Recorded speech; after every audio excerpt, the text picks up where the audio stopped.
America అధ్యక్షునిగా అనూహ్యమైన ఘన విజయం సాధించిన డొనాల్డ్ ట్రంప్ ఈ నెల 20న పదవీ బాధ్యతలు స్వీకరించడానికి ముందే వివాదాలు రేపుతున్నారు. ముఖ్యంగా మిత్రపక్షాలుగా ఉన్న పొరుగు దేశాలపై ఆయన కన్నేశారు. గ్రీన్లాండ్, పనామా కాలువ, గల్ఫ్ ఆఫ్ మెక్సికో, కెనడాలను కొనేస్తానని, కలిపేసుకుంటానని ప్రకటిస్తున్నారు.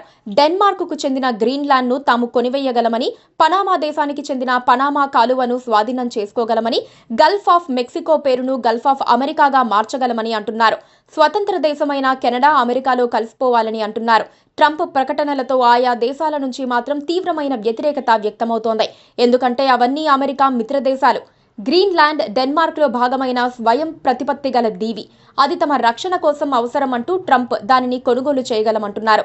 ట్రంప్ తన కుమారుడిని సొంత విమానంలో గ్రీన్లాండ్కు పంపి కొన్ని కార్యక్రమాలు జరిపించారు. గ్రీన్లాండ్ విషయంలో అవసరమైతే బలప్రయోగం చెయ్యబోమనే హామీ ఇవ్వలేమన్నారు. దీనిని డెన్మార్క్తో పాటు ఫ్రాన్స్, జర్మనీ వంటి ఇతర దేశాలు, యూరోపియన్ యూనియన్ కూడా తీవ్రంగా వ్యతిరేకించాయి. మధ్య అమెరికాలోని మెక్సికోకు తూర్పున అట్లాంటిక్ సముద్ర తీరాన గల్ఫ్ ఆఫ్ మెక్సికో ఉంది. దానికి ఆ పేరు 1776లో అమెరికా సంయుక్త రాష్ట్రాల స్థాపనకు ముందు నుంచి ఉందని అమెరికన్ చరిత్రకారులు చెబుతున్నారు. అయినప్పటికీ ట్రంప్ ఆ పేరును గల్ఫ్ ఆఫ్ అమెరికాగా మార్చగలమని, అది తమ రక్షణకు అవసరమని అంటున్నారు. దీంతో మెక్సికోలోనే కాక మొత్తం మధ్య అమెరికాలో, లాటిన్ అమెరికాలో ఆగ్రహం వ్యక్తమవుతోంది. నామా కెనాల్ను ఆక్రమిస్తామంటూ హెచ్చరించడంతో పనామా దేశాధ్యక్షుడు జోస్ రౌల్ ములినో తీవ్రంగా స్పందించారు. తమ సార్వభౌమత్వాన్ని కాపాడుకుంటామని ఆయన తేల్చి చెప్పారు. కీలకమైన పనామా కాలువలో ప్రతి చదరపు మీటర్ తమ దేశానికే చెందుతుందని స్పష్టం చేశారు. పనామా కాలువ మీదుగా ఏటా దాదాపు 14,000 నౌకలు ప్రయాణిస్తాయి.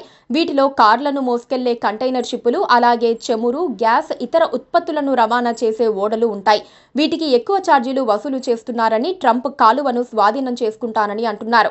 ట్రంప్ అకస్మాత్తుగా ఈ వాదనలను లేవనెత్తి వాటిపై ఎందుకు పట్టుదల చూపుతున్నారన్నది సస్పెన్స్ గా మారింది.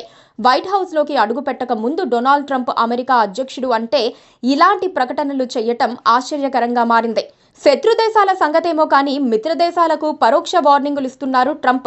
ఆయన ఉద్దేశం అది కాదు, కానీ అలాంటి మాటలు ఓ అధ్యక్షుడు మాట్లాడటాన్ని ఎవ్వరూ ఊహించలేరు. అమెరికాను ఆర్థికంగా మరింత బలోపేతం చేసేందుకు, మిత్ర దేశాల సహజ వనరులను స్వాధీనం చేసుకునేందుకు సైతం వెనకాడకపోవటం అంటే ప్రపంచ శాంతికి భంగం కలిగించినట్లే అనుకోవచ్చు. వైట్ హౌస్ లోకి అడుగుపెట్టిన తర్వాత కూడా ఇలాగే చేస్తే ప్రపంచ శాంతికి గండం ఏర్పడినట్లే. Please subscribe to KTV Telugu. KTV Telugu. KTV Telugu.